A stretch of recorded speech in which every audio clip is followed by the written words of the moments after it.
Boa noite a todos. Boa noite. Todos que estejam aqui, sejam bem-vindos a essa casa de oração, essa casa de amor, que temos a certeza que sairemos aqui melhor do que aqui chegamos. Tem um pequeno recadinho. Dia 7 de dezembro, a gente vai ter um brechó de doces e feira de doce e o nosso brechó tradicional de Natal. Das 8h30 da manhã até 1 da tarde. Todos estão convidados. Quem tem interesse, é bem legal esse nosso brechó. Já veio, já sabe como é que funciona. E assim queremos então nos interiorizar do nosso pensamento, elevar o pensamento ao Pai Maior, a Jesus, nosso Mestre, aos nossos protetores, e vamos assim então fechar nossos olhos e nos acerenar, imaginando Jesus diante de nós, nos envolvendo, nos querendo abraçar e nos dar essa energia, essa luz tão maravilhosa que todos nós estamos precisando. Possamos estar assim receptivos e sair com essa mensagem que nós veremos escutar essa noite, nosso irmão José Roberto. O tema é Que Buscais? Então esse tema é bem sugestivo. Vamos ver o que nós vamos ouvir nesse tema. E assim, em nome de Jesus, mais uma vez, muito obrigado. Em teu nome e em toda a espiritualidade maior, que assim seja. Obrigado, Ana.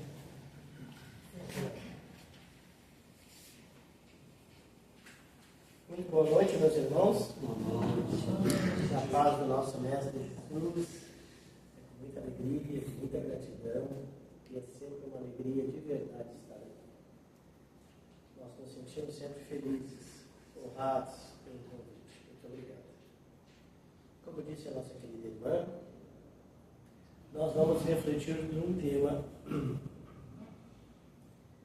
muito legal de Jesus, trazendo, como sempre, para o nosso dia a dia, para as nossas coisas. E a gente sempre tenta, dentro de cada tema, colocar assuntos pontuais, que são muitos e às vezes até nem dá tempo. Então nós gostaríamos hoje de falar um pouquinho de julgamentos, de egoísmo, de culpa e de família, que foi uma inspiração que veio agora bem no final da preparação do trabalho, que nós falássemos um pouquinho sobre família. Vamos tentar dentro do tempo. Então, meus irmãos, conversar sobre os nossos assuntos à luz da doutrina espírita é motivo de muita alegria sempre nos nossos corações. E hoje nós vamos conversar sobre um tema muito interessante que está no Evangelho segundo o Espiritismo, lá no capítulo 25, que é Buscai e achareis. E no livro também muito oportuno, muito interessante, que serviu de base, de inspiração para o nosso trabalho, para a nossa reflexão, que é Jesus e o Evangelho à luz da psicologia profunda da nossa querida mentora Joana de Ângeles e Divaldo Franco, no capítulo chamado A Busca. Esse estudo que a mentora faz nesse livro, ela nos faz refletir exatamente o que nós queremos refletir um pouco nesses minutos, que é falar sobre a busca que cada um de nós temos na vida. As nossas buscas, as coisas que nós buscamos. Seriam elas dignas do termo buscar e achareis? E é desse buscar que Jesus se refere. Que busca precisamos fazer nas nossas vidas e que busca nós estamos fazendo que deve merecer a nossa energia, o nosso esforço durante a nossa encarnação. E no Evangelho os Espíritos vão nos afirmar que cada um de nós nasce com o desejo incessante do melhor. Então, isto tudo, esta semente que tem no nosso coração, com certeza, faz com que sempre nós tenhamos vontade de melhorar a nossa vida. E mesmo quando nós temos caminhos tortos, difíceis, mesmo quando fazemos escolhas complicadas, é importante verificar que nessas escolhas complicadas, também ali, tinha a vontade do melhor. Então nós precisamos examinar bem o que nós estamos buscando. Cuidado. Esse é o alerta da espiritualidade superior e da mentora nestas mensagens. Ei, que buscais? E isso tudo está no Evangelho de João, no versículo 38, quando Jesus, voltando e vendo que os discípulos o seguiam, que os apóstolos o seguiam, eles lhe disse: que buscais? E eu fico aqui de imediato imaginando Jesus a nos perguntar hoje, a nos perguntar agora: que buscais? Que nós estamos, ou será que nós estamos aptos a responder de uma forma lúcida, de uma forma consciente, esta questão, esta pergunta? E permanece, continua a todos nós. Continua. Ei, que está buscando mesmo? E nos propósitos, nas buscas do coração, que nós vamos nos identificarmos. O que buscamos? Jesus, mais uma vez, nos lembrando onde está o nosso tesouro, onde está o nosso coração. Jesus vem chamando a nossa atenção para esses desafios que a vida na matéria nos impõe. E como são desafiados, como são grandes, como são imensos, como são muitos os desafios. E como são muitos e como são grandes também os desvios. Os muitos desvios dos caminhos, as muitas escolhas equivocadas. A mensagem de Jesus é um convite, e é para que nós busquemos algo que faça sentido de verdade para a nossa existência espiritual. E aí, será que nós já conseguimos distinguir o que é necessário e o que é supérfluo em nossas vidas? E essa já é a primeira questão que a mentora nos traz. Será que nós já estamos podendo abrir mão das coisas que já foram necessárias, mas que agora, ao invés de serem necessárias para nós, nos pesa, nos agride às vezes, nos sobrecarrega? Será? Mas que de alguma forma é verdade, nós já estamos acostumados com este peso, com aquele hábito, com aquela circunstância que é difícil de nós soltarmos. Como é difícil, não é verdade? Pois então, nós precisamos descobrir primeiro o que é de verdade essencial para nós. O que é de verdade importante para nós. E Jesus nos dá uma grande direção. Quando ele, lá na casa de Lázaro, Maria e Marta, os irmãos, e ele costumava ir lá muitas vezes na casa destes irmãos, para descansar, fazer alguma refeição. Eles eram amigos, muito amigos. E num desses dias, Jesus estava ali, pregando, falando, conversando, fazendo as suas reflexões. E Maria estava muito atenta, sentada aos seus pés, escutando aquelas palavras doces, aquelas palavras que eram profundas. E aí Marta, naquela agitação, naquela correria, cuidando da comida, da louça da casa, da arrumação, da limpeza, chateada porque estava sozinha fazendo tudo, e Maria ali só se deliciando com as palavras de Jesus. E aí Marta faz uma queixa, assim como nós, muitas e muitas vezes. Mas e aí? Como é que é isso? Maria vai me ajudar ou não vai? Se queixando para Jesus, inclusive. E aí Jesus responde aquilo que nós já ouvimos tantas vezes: Marta, Marta, andas ansiosa e fadigada por muitas coisas. Não é mera coincidência. Mas uma só é necessária, disse Jesus. E Maria, diz ele, escolheu a boa parte, ao qual não lhe será tirada. Profundo isso, hein? Muito profundo. Então, na verdade, quando nós estamos com a nossa energia dirigida para as coisas que não são essenciais, o que causa isso em nós? Exatamente o que Jesus já nos disse: ansiedade e fadiga. Ora, que interessante, Jesus já estava diagnosticando as nossas coisas todas, a nós todos, a cada um de nós, a todos nós. Ansiedade e fadiga.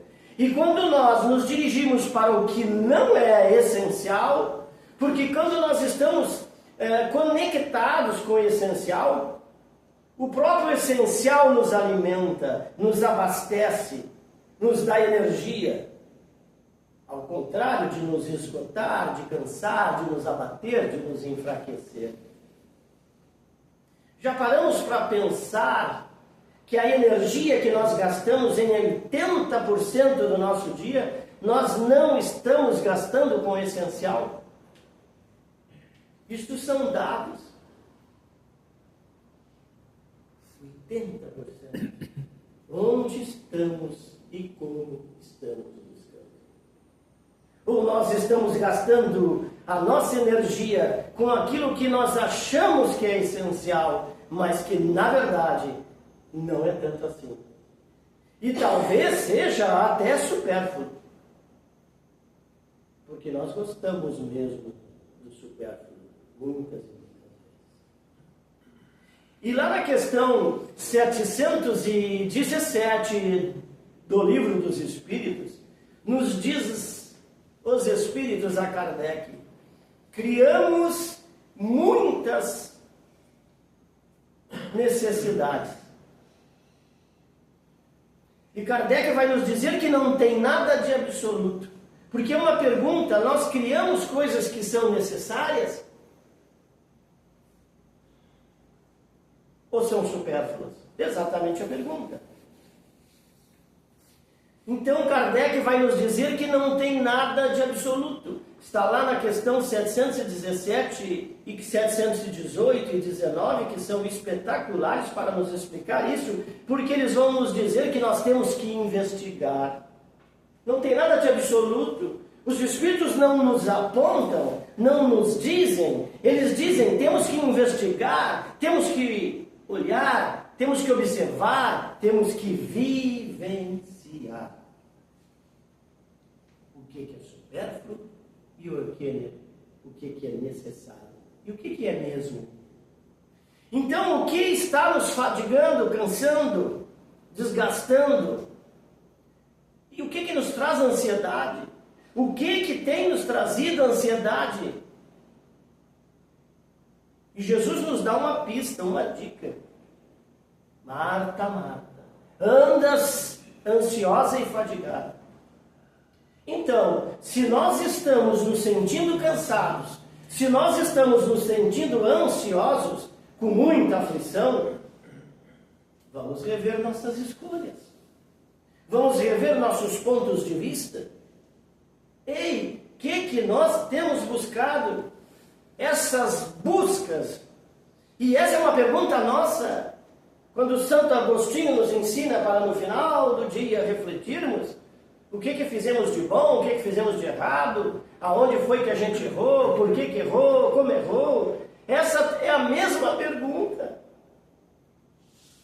Isso que eu fiz valeu alguma coisa ou não serviu absolutamente para nada? E ainda pior, muitas das vezes, nos traz endividamento, nos traz prejuízos. E aí Jonas de Ângeles vai dizer de uma outra forma que às vezes nós temos um oceano inteiro nos esperando e nós nadando numa poça d'água. E um oceano todo à nossa espera.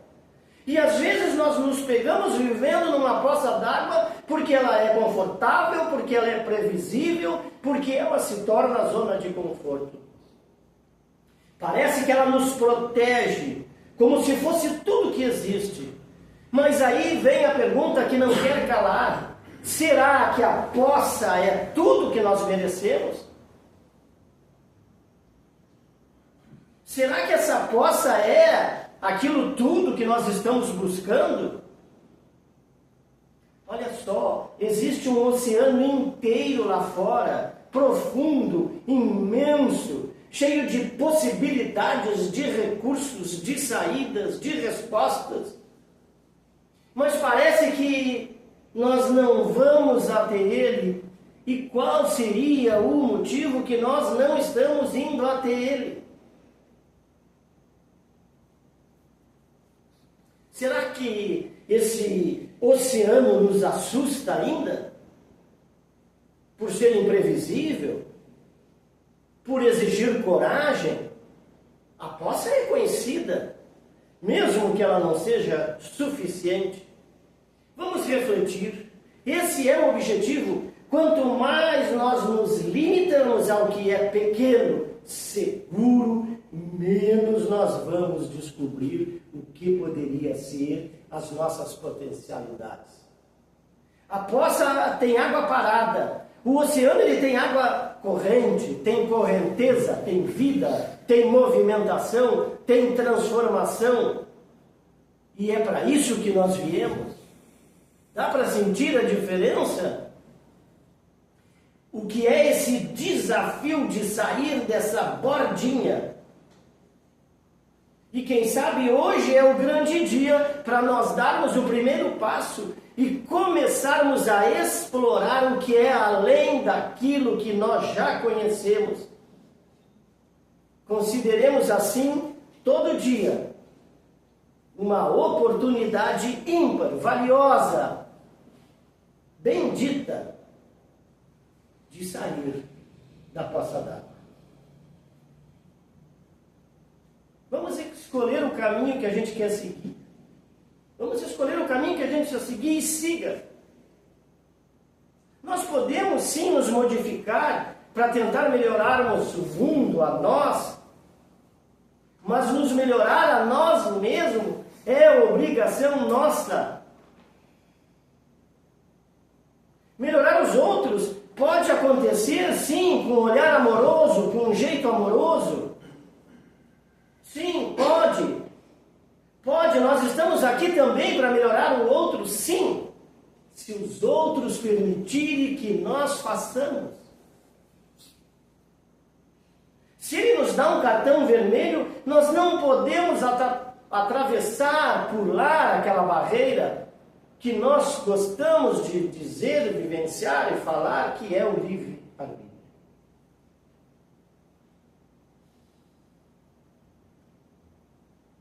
Nós temos que respeitar. Deus respeita isso. Imagina. Mas dê um exemplo. Se eu falar, não vai me entender. Sim, a gente fica, eu não vou falar mais nada porque não entende nunca nada. Mas eu vou exemplificar. Sim, eu quero que a pessoa seja mais amorosa, mais humilde. Eu vou ser mais amoroso e mais humilde. Como é que eu quero que alguém seja menos brigão se eu brigo com essa pessoa o dia inteiro?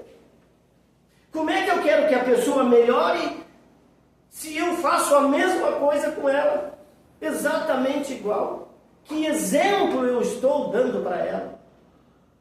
Mas ela não me escuta. Mas ela te enxerga.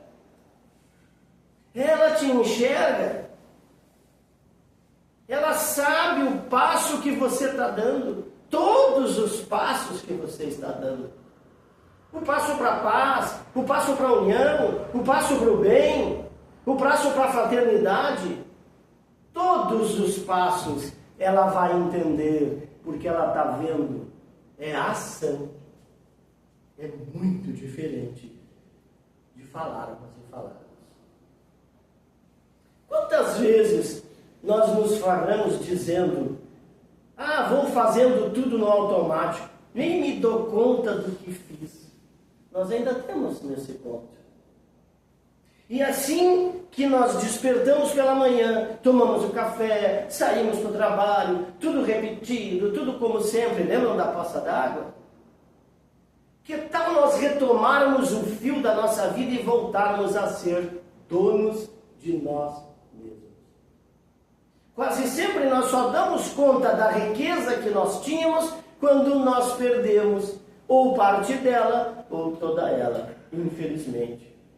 Olhemos ao nosso redor, tomemos nas mãos de verdade as rédeas das nossas vidas, comecemos a nos observar, a prestarmos atenção no que acontece conosco, ao nosso redor e com os nossos. De todas as lições que a vida vem nos ensinando, algumas são muito fundamentais, que a gente passa batido, que a gente passa de roldão. A decisão ou as decisões que nós temos que tomar, as mudanças que precisam acontecer. Há mudanças que precisam acontecer, há decisões que precisam ser tomadas, e era muitas vezes para ontem. Há medos que nós devemos enfrentar, há solidões que nós precisamos suportar, e há lágrimas que nós precisamos derramar, sim, e há recomeços que precisam florescer de alguma forma dentro de nós. Porque mesmo quando nós pensamos que nós não somos capazes de suportar algo, o tempo vem e vai mostrando que somos muito mais fortes do que realmente nós pensamos e muito mais corajosos do que nós imaginamos ser, porque nós somos filhos do Pai e Ele é Deus. Outra bem curtinha e importante é a gente desconectar de nós mesmos. Cuidado! A gente está toda hora se conectando. É tão legal isso, se conectar. Tão moderno, né? Isso é tão legal. Mas nós estamos, na verdade, nos desconectando de nós mesmos. E tem três coisas que a gente nem se dá conta, ou se dá e passa batido. Três coisas que roubam as nossas energias sem nós percebermos.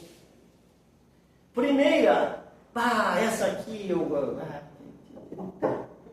reclamação. Nós adoramos reclamar, mas nós reclamamos quando está chovendo. Se está chovendo é porque está chovendo, se tem sol é porque tem sol. Reclama quando está tudo bem, reclama quando não está tudo bem. Nós reclamamos de tudo, já viram isso? A gente está recebendo as bênçãos, e que são muitas, mas a gente reclama e a gente duvida. Segunda é a vitimização. Nós adoramos também ser vítima. Como nós gostamos de nos vitimizar, coitadinho do Roberto. Nada é culpa dele, tudo é culpa dos outros, tudo acontece comigo, tudo é comigo, porque é uma coisa atrás da outra. Terceiro é o julgamento. A gente adora julgar. Quando nós falamos do outro, quando nós apontamos o dedo para o outro, nós também gostamos. Tudo isso rouba a nossa energia e faz com que a gente se desconecte de nós mesmos. A gente adora dizer que está ligado, vamos ficar ligado mesmo.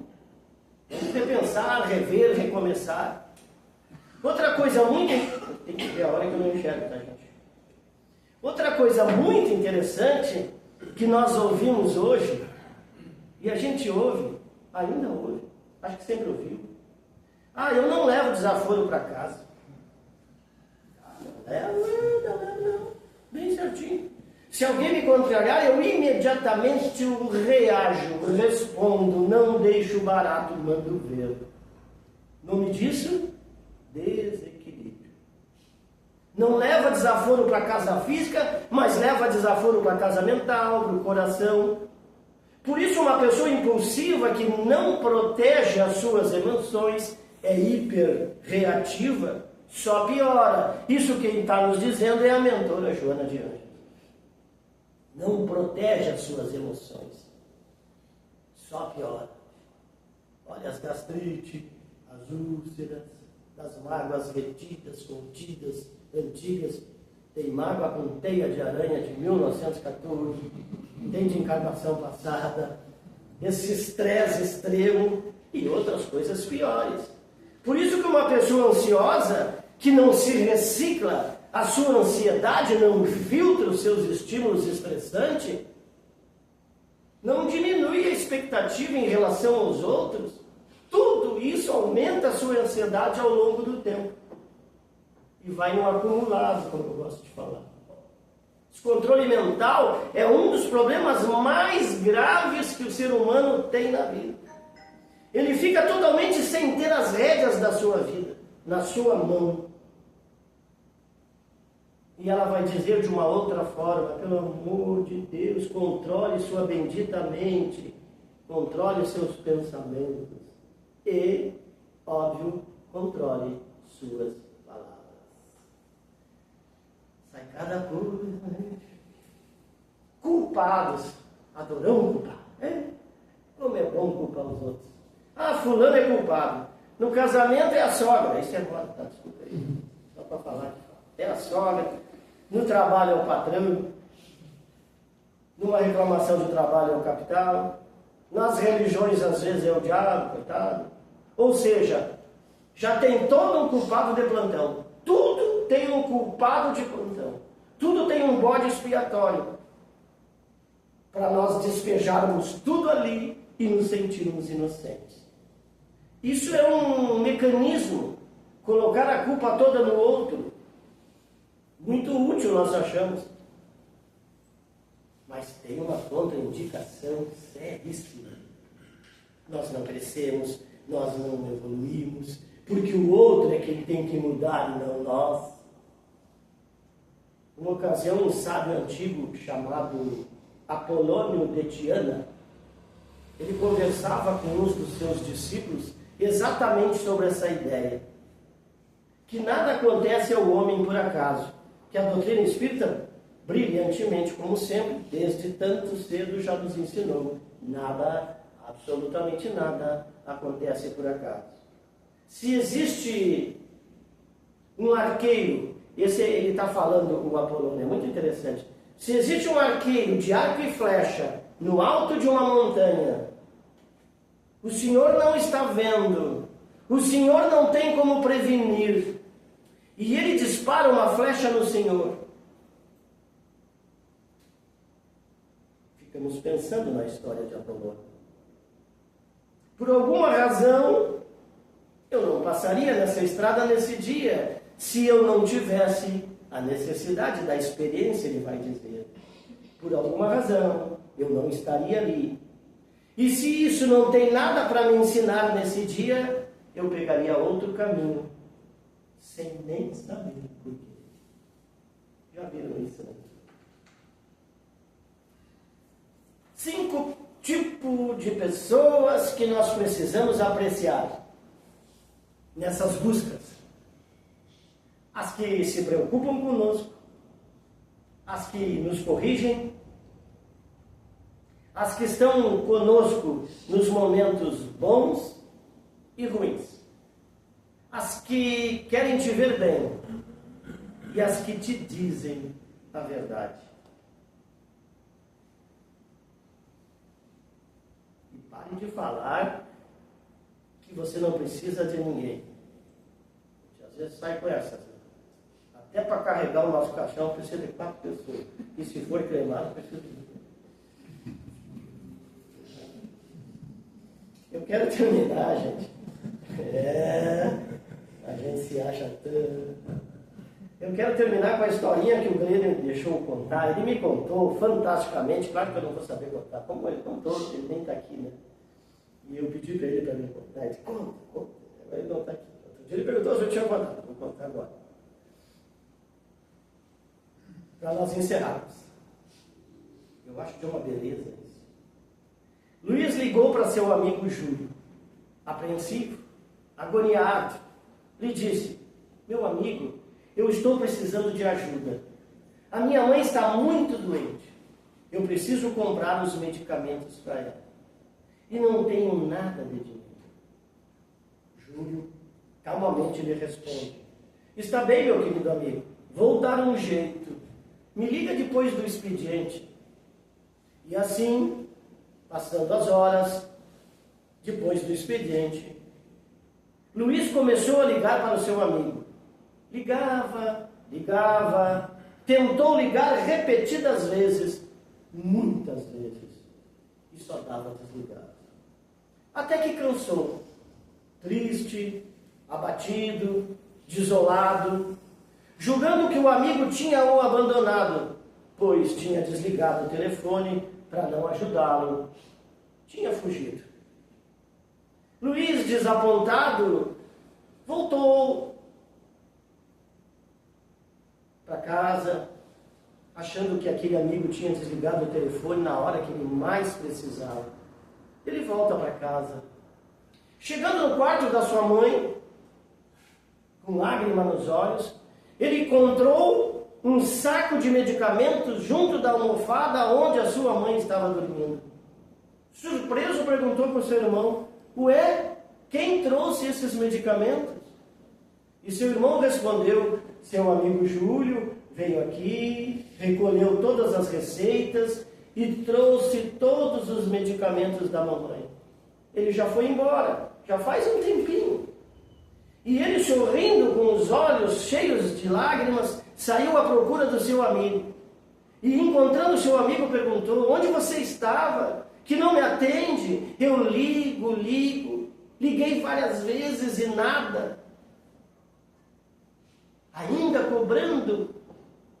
O amigo, sorrindo, lhe responde, meu amigo, eu vendi o telefone e comprei os medicamentos da sua mãe.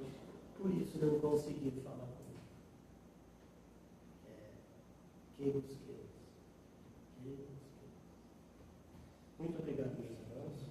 Da paz de nosso Senhor Jesus. O caminho, a verdade e a vida. Muito obrigado.